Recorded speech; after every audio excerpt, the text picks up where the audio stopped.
Kini bersiaplah menemukan energi dan inspirasi baru di setiap hari, mulai dari saat teduh hingga saat malam tiba.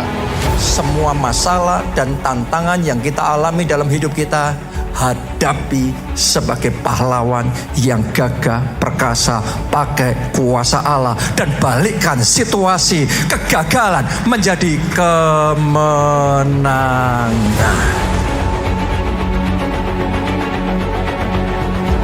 Gerasa, Gerakan Kuasa Allah.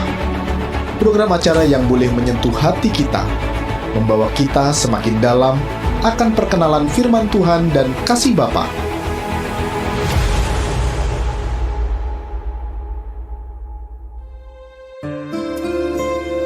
Shalom, selamat pagi Bapak Ibu dan Saudara sekalian yang saya kasih dalam Kristus Tuhan kita. Pagi hari ini secara live dari studio SCD FM, saya mengajak Bapak Ibu Saudara sekalian untuk mempersiapkan hati. Kita akan segera mulai bahan yang akan saya sampaikan. Tapi sebelumnya saya ingin mengajak Bapak Ibu dan Saudara sekalian, mari kita siapkan hati kita terlebih dahulu. Kita mendekati hadirat-Nya dan kita berdoa. Bapa, di dalam nama Tuhan Yesus Kristus, terima kasih Tuhan buat pagi hari ini, pagi yang luar biasa. Kami percaya kami anak-anak-Mu yang Kau berkati dengan tangan-tangan yang penuh dengan berkat. Kami percaya our blessed hand, tangan kami yang penuh berkat, akan membuka banyak kunci terobosan, dan juga banyak hal-hal yang mungkin kami gak pernah pikirkan sebelumnya terjadi dalam kehidupan kami. Kami percaya Tuhan segala anugerah-Mu, saudara berkat-Mu, secara hal yang baik, Tuhan akan tambahkan dalam kehidupan setiap dari kami. Kami juga percaya Tuhan, apapun permasalahan kami hari ini, kami akan terus melekat erat pada Engkau, karena kami tahu Engkau ada sumber berkat, Engkau ada sumber pertolongan kami, dan tentunya kami tahu Engkau ada jawaban dari doa kami.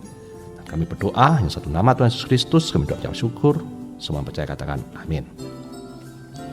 Ya, salam Bapak Ibu. Ya, pagi hari ini saya akan menyampaikan sebuah bahan yang cukup mungkin judulnya kontroversial ya. Karena judulnya adalah kehilangan berkat Tuhan. Wah, ini kan nggak enak ya, tapi memang yang harus kita perhatikan ya. Jadi tujuan saya itu supaya kita tahu ya bahwa Tuhan itu tentunya memberkati kita dengan tangan-tangan yang penuh berkat. Tapi ada 4 hal yang nanti akan saya sampaikan yang kita mungkin sadari dan tidak sadari itu membuat kita kehilangan berkat Tuhan ya. Nah, sebelum saya mulai, saya ajak Bapak Ibu untuk membaca dulu ya di satu ayat ya. Saya buka dulu. Di Kejadian ya, Kejadian 17 ayat Kejadian 3 ayatnya 17, 18 dan 19. Sekali lagi Kejadian 3 17, 18 dan 19. Lalu firman-Nya kepada manusia itu, karena engkau telah mendengarkan perkataan istrimu dan memakan dari buah pohon yang telah kuperintahkan kepadamu, jangan makan daripadanya, maka terkutuklah tanah yang engkau dan bersusah payah engkau akan mencari rezekimu dari tanah seumur hidupmu. 18, semak duri dan rumput duri yang akan dihasilkannya bagimu, dan tumbuh-tumbuhan di padang akan jadi makananmu. 19, dengan berpeluh engkau akan mencari makananmu sampai engkau menjadi lagi kembali ke tanah, karena dari situlah engkau diambil, sebab debu dan engkau akan kembali menjadi debu. Amin. Ya, jadi sebelum saya mulai, kita akan belajar banyak hari ini ya tentang berkat ini dari Adam dan Hawa ya. Kenapa saya pilih Adam dan Hawa? Karena itu ada awal-awalnya ya. Jadi kita harus tahu dulu, kalau ada kejadian, ada cerita itu pasti kita tanyakan awalnya gimana sih gitu ya. Ya, ini awalnya kita belajar dulu dari Adam dan Hawa ya, karena kita tahu Adam dan Hawa ini adalah istilahnya awalnya dari Alkitab ini ya. Kalau kita baca di Kejadian tuh banyak tentang Adam dan Hawa. Nah, di sini salah satu awal ya, kenapa manusia itu bisa kehilangan ya berkat. Padahal kita tahu tangannya Adam dan Hawa ini penuh dengan berkat ya. Dimanapun di Taman Eden itu ya, itu dia menemukan berkat yang luar biasa. Tapi ketika Hawa jatuh dalam dosa ya, dimulai dari Hawa dulu dan kemudian Adam tentunya, jadi berdua jatuh dalam dosa, mereka kehilangan berkat ya. Jadi ini satu hal pertama yang harus kita take note ya, kita catat bahwa dosa itu ada satu penghalang yang utama bagi kita ya. Walaupun tangan kita diberkati oleh Tuhan ya, tangan kita bahkan berlumuran berkat Tuhan ya, dimanapun kita berada ya. Kalau saya sampaikan kemarin ya, berlumuran itu berbeda sama misalnya kita contoh diberkati, dipercik itu aja, dipercik dengan berkat. Ya mungkin sebentar aja itu mungkin kering ya. Atau kita disiram, diguyur sama air bahkan, berkatnya banyak diguyur. Tapi setelah guyuran lewat juga kering. Kalau diberkat itu tidak. Kalau berlumuran berkat itu tangan kita tuh seperti lengket ya. Jadi ada cairan tertentu yang lengket di tangan kita. Ya jadi itu sebenarnya Tuhan yang ingin jadi di kehidupan kita, bahwa tangan kita tuh ditempel berkat. Dan satu hal yang luar biasa ketika tangan yang berlumuran ini kita nempel ke benda yang lain atau hal yang lain atau orang yang lain, ikut nempelin berkat itu sama mereka. Jadi itulah sebenarnya kerinduan Tuhan di dalam kehidupan kita. Jadi kita tuh punya tangan yang berlumuran dengan berkat. Jadi tidak hanya kita yang diberkati, kita nempelin tangan kita sama yang lain, sama benda lain, sama orang lain, dan lain-lain. Benda lain misalnya pekerjaan kita, ya apapun yang kita kerjakan Tuhan pasti buat berhasil. Ya, kita nempelin sama orang yang sakit sembuh, ya. Orang yang mungkin baru susah, kita dengan tangan kita mereka akan berhasil dan lain sebagainya. Ini sebenarnya kerinduan Tuhan. Tapi kita belajar nih dari Adam dan Hawa ya. Dari awal itu ketika mereka jatuh dalam dosa, ya. Jadi susah hidupnya. Kalau kita baca di Kejadian 3 ayat 17 tadi, dengan susah payah engkau akan mencari rezekimu dari tanah seumur hidupmu. Jadi bahkan susahnya itu tidak di awal, tengah, padahal sampai akhir, sampai seumur hidupnya. Itu sebabnya sampai hari ini kita juga, kalau hidup kita penuh dengan dosa, ya kita akan lebih susah mencari rezeki. Ya kan ditulis di Alkitab ini, di ayat ke-17 ya. Engkau akan bersusah payah mencari rezekimu. Dan 18 apalagi nih, semak duri dan rumput duri yang dihasilkannya bagimu. Kalau kita menanam ya, kita investasi gitu aja, pasti ekspektasinya kita berbuah tuh, investasinya. Berbuah itu maksudnya mungkin buah yang manis ya, buah investasi yang luar biasa. Tapi sini sebutkan semak dan duri dan rumput duri dihasilkannya, nggak enak dan akan jadi makananmu. Jadi makanan kita sehari-hari itu seperti ini. Dan 19, dengan berpeluh engkau akan mencari makanmu. Berpeluh itu artinya kita bersusah payah. Ya, dan sampai kita kembali menjadi debu, yang artinya kita sudah sampai nggak ada juga ini seperti itu. Jadi ini satu hal yang Bapak Ibu bisa perhatikan pagi hari ini. Ya, jadi nggak apa-apa kalau kita memang harus seperti Hawa jatuh dalam dosa. Ya banyak juga di Alkitab kok. Kalau kita lihat ya banyak tokoh-tokoh Alkitab yang mungkin menjadi standar yang baik ya, gold standarnya hari ini misalnya Daud. Ya, Daud adalah seorang pemuji yang luar biasa.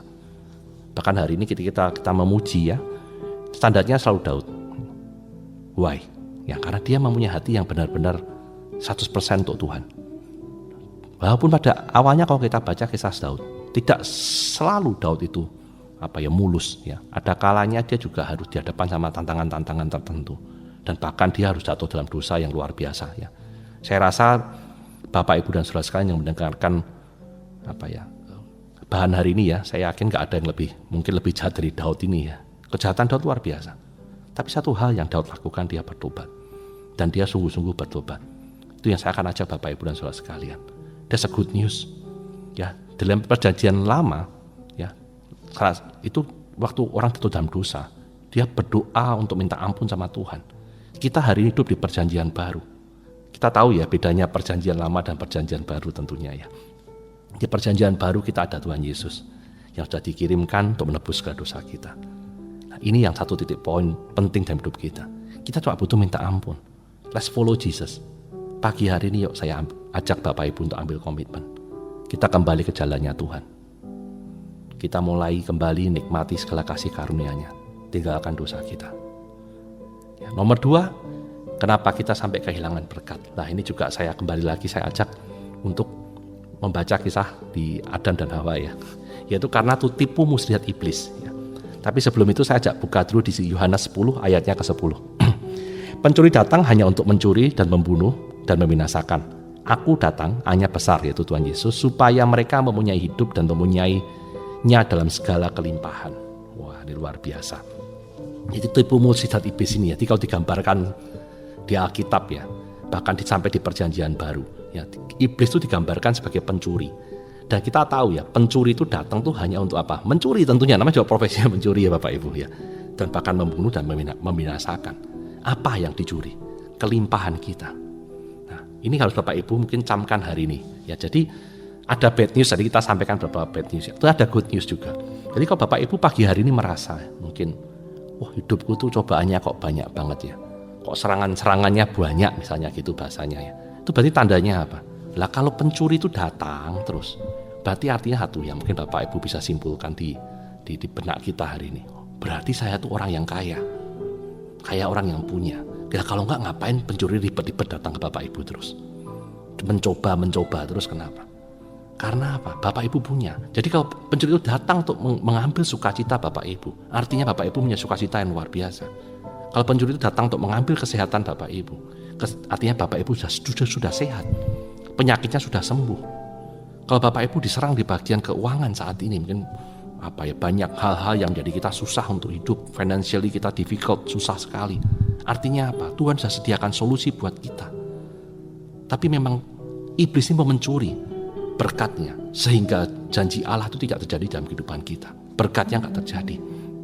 Saya baca di Matius 24 ayatnya ke-43. Sekali lagi Matius 24 ayatnya ke-43. Tetapi ketahuilah ini, jika tuan rumah tahu pada waktu mana pada malam hari pencuri akan datang, sudah pastilah ia berjaga-jaga dan dia tidak akan membiarkan rumahnya dibongkar. Wah, ini saya pause ya, ayat yang luar biasa ya. Nah, tetapi ketahuilah jika tuan rumah tahu pada waktu mana malam hari pencuri akan datang. Wah, ini saya pause di sini. Kenapa kok disebut malam hari? Ya, Bapak Ibu mungkin mendengarkan firman Tuhan tadi langsung, wah ya betul Pak, itu memang dicuri, kita sudah siap-siap ya, sudah semangat. Tapi nggak semudah itu loh Bapak Ibu. Karena di sini sebutkan pencuri datangnya pada malam hari. Malam hari itu mungkin ketika kita beristirahat, kondisi kita nggak siap. Dan disebutkan sini, jika tuan rumah tahu, kita tuh nggak tahu datangnya kapan, bisa sewaktu-waktu. Ya kalau tahu dia pasti sudah jaga-jaga dan akan nggak biarin rumahnya diacak-acak. Demikian juga hidup kita, kalau kita tahu kapan iblis itu datang, kita pasti akan membiarkan hidup kita diacak-acak. Tapi bukan itu ceritanya. Ketika iblis datang itu selalu dalam posisi kita tidak siap. Mungkin kita lagi berantem sama pasangan kita lagi emosi, nah di situ iblis datang. Ya, teknik ini tuh sudah dipakai dari sejak dulu. Ya, segala mencuri, menipu, cuma ya memang itu iblis itu memang kerjanya seperti itu. Pagi hari ini saya ajak Bapak Ibu untuk belajar sama-sama. Jangan sampai ya, tangan kita yang sudah penuh dengan berkat ini kehilangan. Ya, maka saya pakai bahasanya kehilangan, dicuri. Karena kita sudah punya sebenarnya. Kita sebenarnya sakit, kita sudah berdoa untuk kesembuhan. Kita sudah diberi kesembuhan sama Tuhan. Tapi kesembuhan itu dicuri. Karena kita nggak percaya lagi. Saya ajak Bapak Ibu, yuk kita bangkit kembali. Pagi hari ini adalah waktunya kita komitmen kembali sama firman Tuhan. Kita percaya penuh bahwa janjinya ya dan amin. Jangan biarkan iblis bekerja untuk mencurinya. Dan seperti saya sampaikan, teknik ini sudah dipakai zaman dahulu. Saya sampaikan kita akan belajar banyak dari Adam dan Hawa. Ya, kita buka di Kejadian 1. Nah, kan luar biasa ya, Kejadiannya 1. Ayatnya ke-27. Berarti awal banget. Sejak awal tuh taktiknya iblis itu ini aja. Buka sekali lagi ya, Kejadian 1 ayatnya ke-27. Kita belajar sama-sama ya firman Tuhan. Maka Allah menciptakan manusia tuh menurut gambarnya. Menurut gambar Allah diciptakannya dia laki-laki dan perempuan. Diciptakanlah mereka. Ya, ini saya pause di sini. Saya ajak buka di Kejadian 3 ayatnya ke-4. Sekali lagi Kejadian 3 ayatnya ke-4. Nanti kan Bapak Ibu kan tahu ya saya kenapa ajak membandingkan dua ayat ini. Kejadian 3 ayatnya ke-4 dan ke-5 ya. Tetapi ular itu berkata pada perempuan itu, sekali-kali kamu tidak akan mati. 5. Tetapi Allah mengetahui bahwa pada waktu kamu memakannya, matamu akan terbuka dan kamu akan menjadi seperti Allah. Wah, ini kan dua ayat yang kontradiktif. Kita tahu ya, ketika Allah itu menciptakan manusia, dia menciptakan manusia itu segambar dengannya, persis seperti Allah. Nah, kita lihat nih di Kejadian 3 ini, bagaimana si ular atau si iblis ini menipu Hawa waktu itu. Dia bilang, kamu akan menjadi seperti Allah. Janjinya dia ketika kamu makan buah ini, kamu akan jadi seperti Allah. Nah, kita udah mulai dong ya, kita mulai tahu ya. Loh, ya Pak, kok bisa, mohon maaf, sebodoh itu ya? Iya dong, kita sudah diciptakan seperti Allah. Tapi ini diiming-imingi sama seseorang, kalau kamu mau berdosa, kamu akan seperti Allah. Coba ayo, kalau orang pintar langsung tahu dong ya jawabannya. Nah, tapi itu terjadi dari zaman dulu sampai sekarang. Ketika hidup kita mulai terhimpit, ketika hidup kita mulai nggak enak, atau banyak hal jelek terjadi di kehidupan kita gitu aja, kita mulai mikir dosa. Mungkin kita sakit gak sembuh-sembuh, Bukannya cari Tuhan, bukannya cari dokter, bukannya berobat, cari dukun malah misalnya. Ketika hidup kita makin susah, kita malah menyembah berhala dan lain sebagainya. Hati-hati Bapak Ibu dan Saudara sekalian. Kita diciptakan Tuhan mempunyai tangan-tangan yang penuh dengan berkat. Melalui tangan-tangan kita ini, kita akan diberkati Tuhan luar biasa. Kita juga belajar tuh dari bangsa Israel, ya, bagaimana Tuhan jaga bangsa Israel ya sampai bebas dari belenggu atau penjajahan atau terikat dari dari Mesir waktu itu ya, kan jadi budak ya, nggak enak jadi budak. Seperti kita kalau terikat dalam hutang misalnya, nggak enak dong hidup kita pastinya. Dan kira-kira kalau kita mau bebas dari ikatan itu mudah nggak sih Bapak Ibu?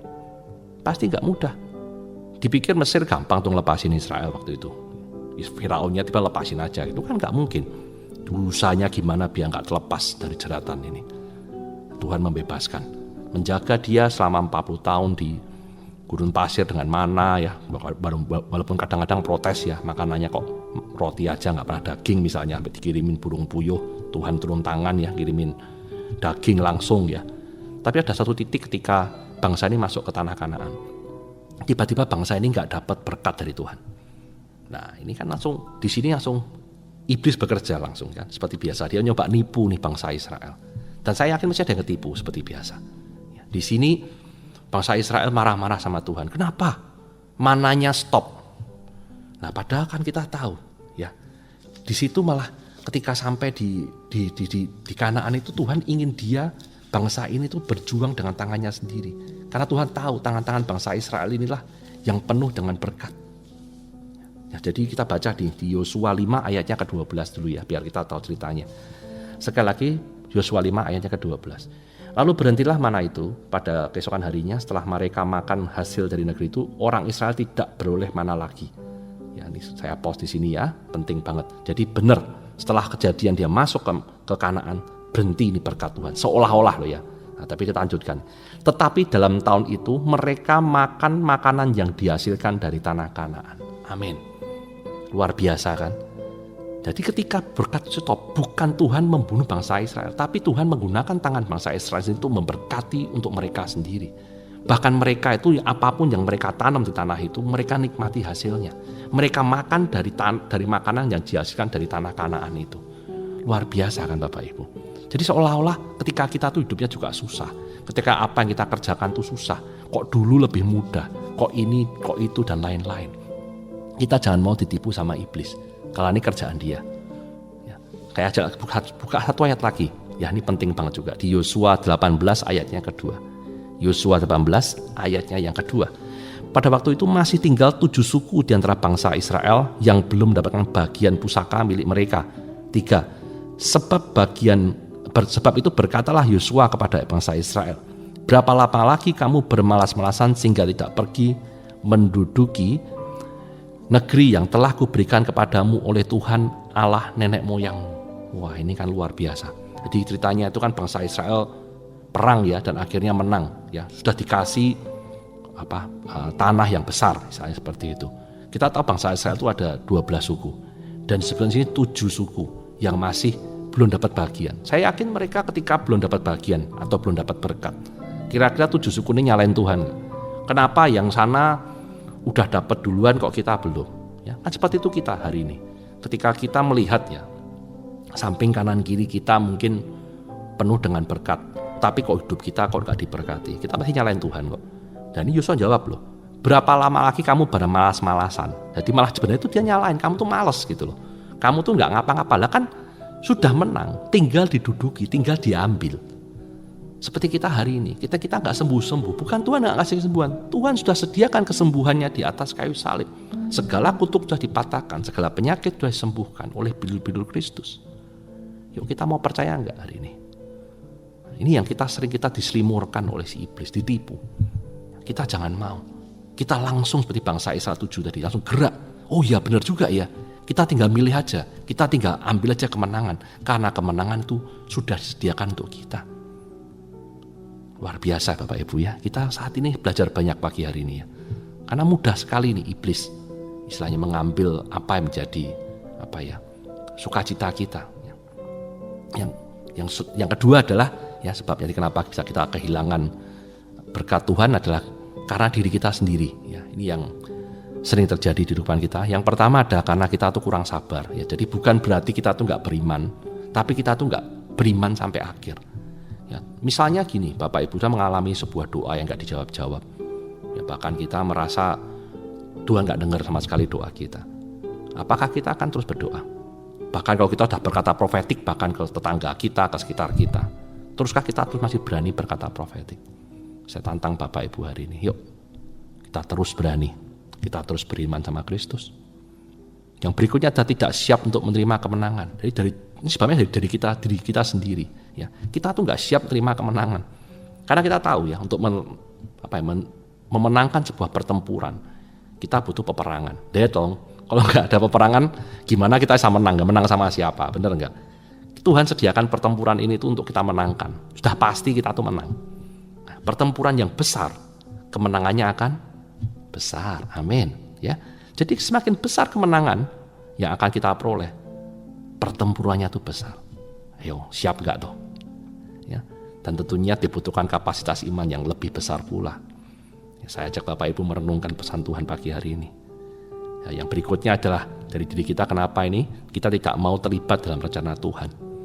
Nah, ini seringkali kita juga ketika diberikan kesempatan sama Tuhan, kita nggak mau terlibat.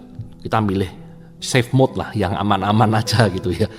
Ya, padahal biasanya rencana Tuhan itu ketika diberikan, ya itu rasanya seperti dongeng dan impossible. Contoh aja kalau di gereja kita misalnya Pondok Daud. Ya, kalau ketika Pak Obaja bilang, oke, kita mulai di Pondok Daud.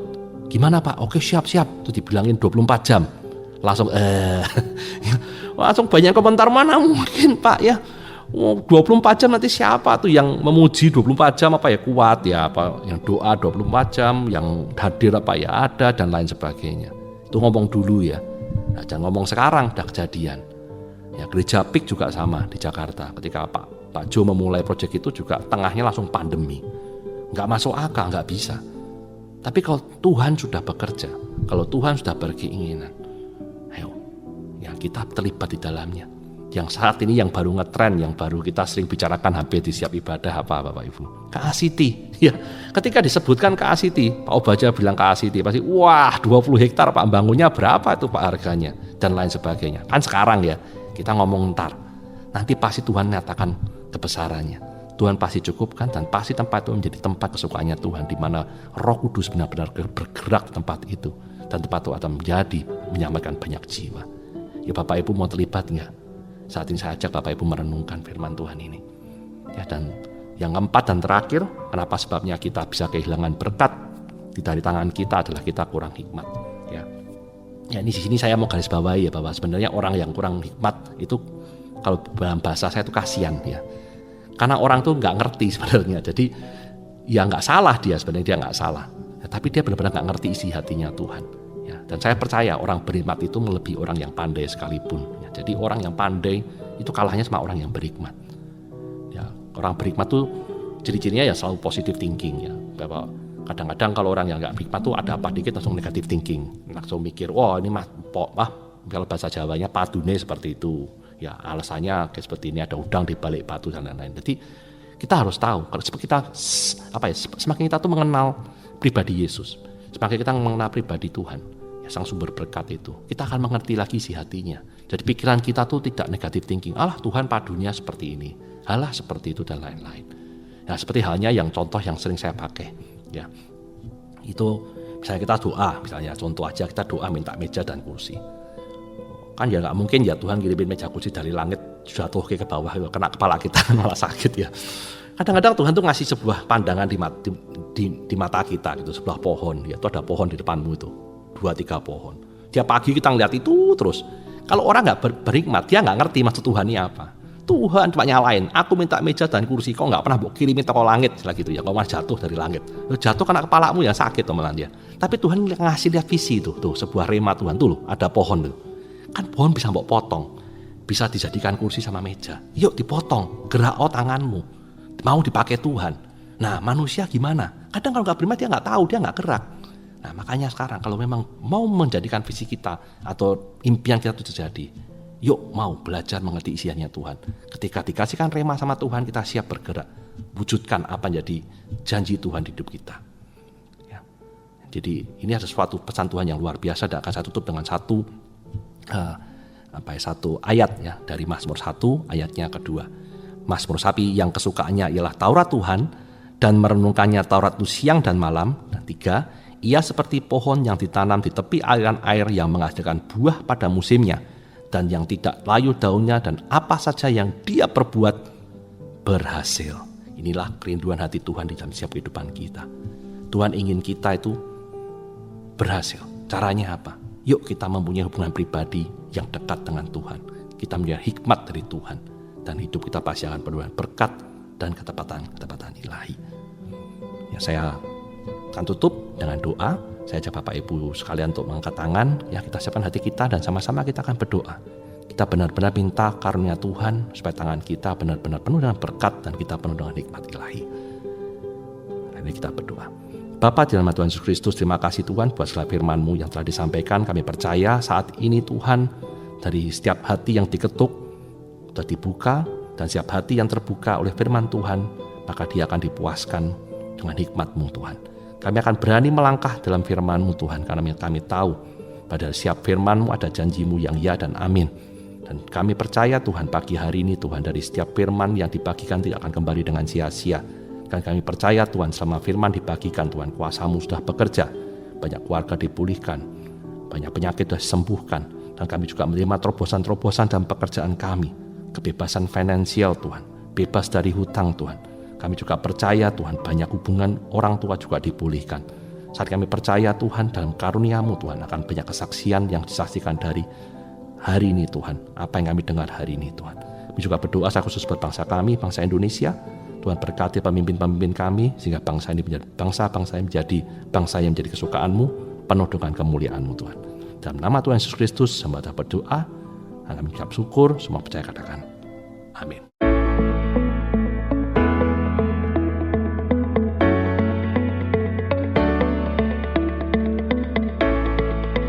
Shalom, kami mengajak Anda untuk bisa bergabung di ibadah keluarga Allah. Hari Sabtu jam 6 sore, hari Minggu jam 6 pagi, jam 9 pagi, jam 1 siang, jam 4 sore, dan jam 7 malam. Dan Anda pun bisa streaming di www.elshadafm.com atau di www.elshadafm.in untuk menjangkau 1 juta jiwa diselamatkan dan mengenal Yesus. Bagaimana mereka bisa mengenal Kristus kalau bukan kita yang menceritakannya? Jadi tunggu apa lagi? Bergabunglah bersama kami dan mulailah saksikan imanmu dengan mengirimkan kesaksian Anda melalui WhatsApp di 0856 4100 0277.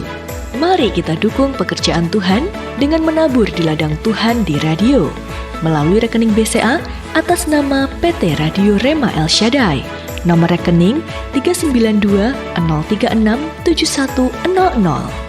Biarlah melalui siaran Radio El Shaddai FM, berita keselamatan sampai kepada bangsa-bangsa. Tuhan Yesus memberkati.